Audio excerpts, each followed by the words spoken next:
Welcome to Who's Better Baseball, a new show where we aim to answer a very simple question on every episode. Who's better at baseball? I'm Ryan Finkelstein, your host, the managing editor at justbaseball.com. We'll be rolling out slowly over the next coming weeks and months, getting a podcast together, the YouTube channel going, but the general premise is clear, and today's episode is pretty simple. There are two shortstops atop the market this year that are better than everyone else. Carlos Correa and Trea Turner.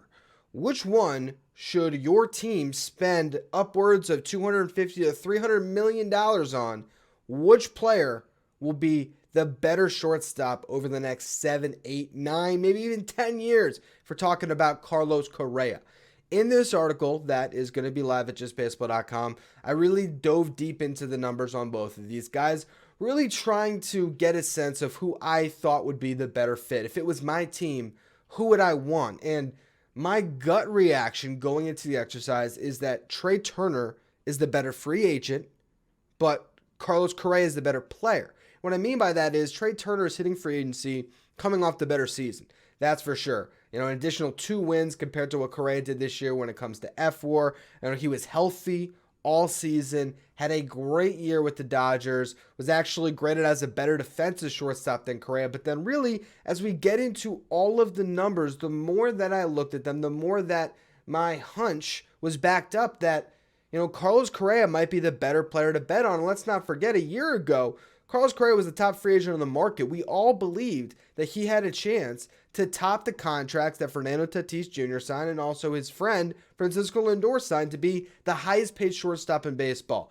Corey Seager gets the first big deal of the market, 10 years, $325 million. That seemed to, in some ways, neuter the bidding war on Correa, and he ends up signing a high AAV short-term deal that allowed him to opt out and hit free agency again. Here he is.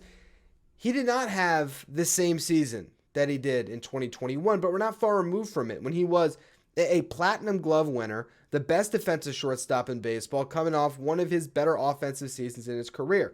Now you look at what he did. He still posted a 130 WRC plus this year, which leads me to ask the question, who has the better bat between these two guys? Well, the career numbers are eerily similar. For Correa, you're talking about a 279 career hitter, 357 on base percentage, 479 slugging. Trea Turner, 302 average, 355 on base. So in their career, that spans over 350 plate appearances apiece, and they're separated by about 75 altogether in their 8-year big league careers. Their on-base percentage is within 2 points of each other. Their slugging percentage is within 10 points of each other. You have Turner at 487, Correa at 479, and that's a little bit deceiving, right? Trea Turner outslugs Carlos Correa.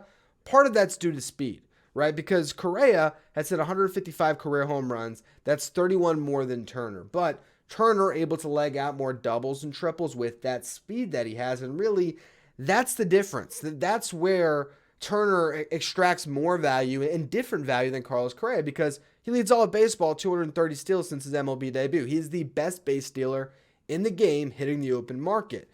Correa is not a base stealer, 33 swipe bags in his career. That extra speed's going to play, and it's going to result in more runs scored. For Turner, he scored 78 more runs in his career than Correa has in 39 less games played. When you have Trea Turner, he can steal second base and score a run on a single. He scores on some doubles that Correa wouldn't. He scores on some hard-hit singles that most guys wouldn't. And there's the shallow sacrifice flies that he's able to come in on. We all know how beautiful his slide is coming into home. I mean, he is elite on the base pass, and that is something that you're not going to get with Correa. With that said, over the last 2 seasons, you look at these guys, and based on WRC+, which is weighted runs created plus, measuring hitters based on a league average of 100, they're the number 1 and number 2 shortstops in baseball offensively. Now, that is excluding Fernando Tatis Jr., who I believe had a WRC+ over 150 in 2021, but we don't even know if he's a shortstop anymore because when he comes off this suspension, they already got Kim out there. There's a chance that, Tatis is an outfielder next year. So, again, looking at the primary shortstops over the last 2 years, when it comes to WRC+, you have Correa at 137, Turner at 136. So, neck and neck with each other. I can't remember which one was which. One of them had 48 home runs. The other one had 49. I believe Correa had an additional home run, but don't quote me on that one. You look at the walk rate, though, and this is where we're starting to see a difference in the hitters, and this is why I think projecting forward, Correa is the safer bet. He drew walks over the last 2 years at an 11.1% clip. Turner has drawn walks at a 6.4% clip. Now, BABIP really favors Turner because of that speed. Nearly 30 points higher when it comes to his batting average on balls put in play. He's hitting .312, which is the second best mark in all of baseball over the last 2 years, only 1 point behind his teammate this year, Freddie Freeman. If we project forward, though, and you look at the Baseball Savant page, I know we can get crazy with expected metrics, and look, the results are the results. But when Trea Turner has a speed-oriented game, and you're projecting out not only the first 3 years of this deal, but years 4, 5, 6, and 7, that's where I'm looking at these numbers and saying maybe it makes more sense to bet on Correa.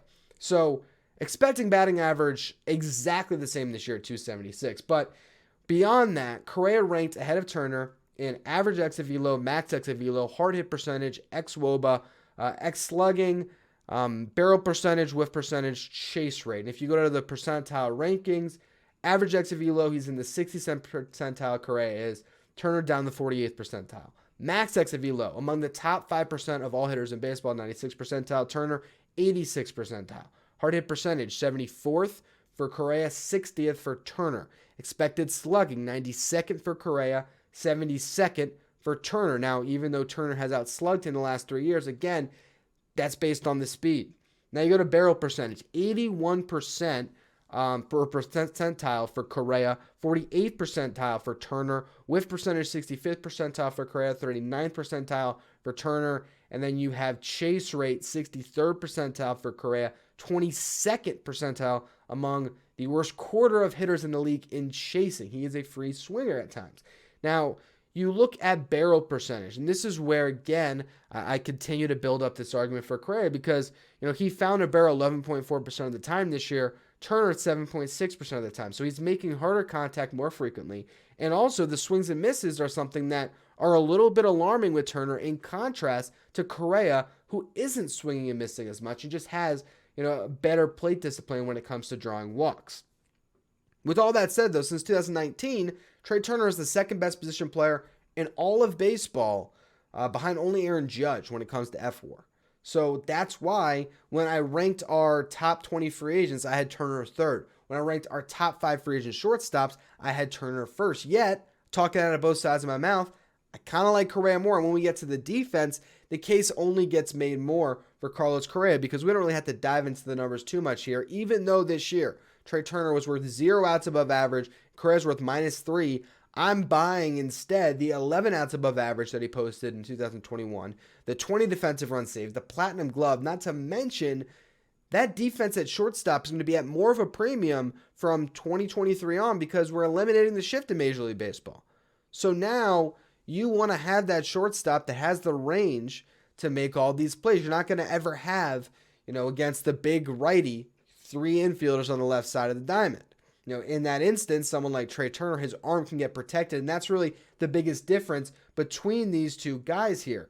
You have Correa, who, in my opinion, is the closest thing I've ever seen to Alex Rodriguez playing shortstop defensively, 6'4", cannon of an arm. He has ranked among the top 30% of fielders when it comes to arm strength over the last couple of years, whereas Trea Turner has ranked in the bottom 40%. Doesn't have a terrible arm, but doesn't have a great arm that you can project moving forward is going to hold that shortstop. What he does well is he has range, and his range might play up with the lack of shifting and make Trea Turner a little bit more valuable. But I still believe if we're looking at their contracts moving forward, there's more risk in Turner eventually being a second baseman than Correa, who would maybe have to move off the position and use that arm over at third base. And even if he does, if he could be a good third baseman, that's going to be more valuable than what Turner's going to do at second base, where you can have more guys that can fill in defensively at that position. So defensively, I like Correa. I think Turner has been better offensively, but I think projecting forward, because of the way that Correa strikes the baseball, I like him more. And I get to durability. Here is where Trea Turner ranked above him in our free agency rankings, and here's where he might make more money because he's been the most durable shortstop in baseball, arguably, over the last couple of seasons, dating back to 2018, the last 5 years. He's played in 651 out of a possible 708 games, which leads all primary MLB shortstop. Now, if you go to Fangraphs, you'll see Manny Machado, who registers in games at shortstop. You'll see Marcus Semien on that list, but they've both been moved off that position. Machado was really only 1 year at shortstop. Beyond that, you have Amed Rosario tied with Trea Turner at 651 games played, although he did get a little bit of time in the outfield. And then again, of course, Trea Turner has played some second base. But that durability is there, whereas with Carlos Correa, over the last 5 seasons, you're talking about 527 games played. So he's played, over 100 less games than Turner. And he's missed at least 25 games in half of his big league seasons. So always due to maybe miss a month of your year. With that said, look at the last 2 seasons. And I think there's some that'll say Correa only playing 136 games this year hurt his case in free agency because he showed again to be not as durable. He got hit in the hand, or he fouled a ball off his finger. That's why he went on the IL, and then he had COVID. So it's not like he had any debilitating injuries. He was healthy in 2021. While Turner has been the more durable player, I don't think that Correa is a massive, massive injury risk. So with that said, who's better? Carlos Correa. I think, to me, really, when I was going into this exercise, the thing that I couldn't get away from is what I just watched Bryce Harper do. If I'm going to give a player $300 million to play for my club over the next 8 years, whatever the contracts end up being, I want that player to have the capability to go into an October and carry me through rounds of the playoffs to get to a World Series. And while Trea Turner is a great player and just had a good postseason, mind you, he was 6 for 18 in their 1 series played, had 2 home runs. But for his career, 614 OPS in the playoffs was not great throughout that World Series run in 2019 as far as the bat goes. You have Correa, who has been on all the playoff teams you could want. Obviously, there's the sign stealing that we can look at, but look, I'm not going to sniff at a basically 850 career OPS in the postseason with 18 home runs. A lot of big swings in his career in the postseason. He's more of an alpha than Trea Turner in a lot of respects, so I feel like when the lights are brightest, he's going to shine through. I don't think you can go wrong with either of these guys. And when it comes to Trea Turner, he maybe is a better fit on a lot of teams that are good. Like if you have a team that's going to have a lot of runners in scoring position, Trea Turner is going to hit for a higher average, might be able to drive those guys in. Trea Turner's speed is going to score a lot of runs. The base running threat, the versatility to maybe even go out in the outfield for a little bit. With all that said, though, the guy that I think can raise the ceiling of your ball club, that has the higher ceiling as a player, that can be that MVP that carries you through a postseason run, a la what Bryce Harper just did, is the guy that was once drafted first overall, Carlos Correa. So who's better in our first edition of this show?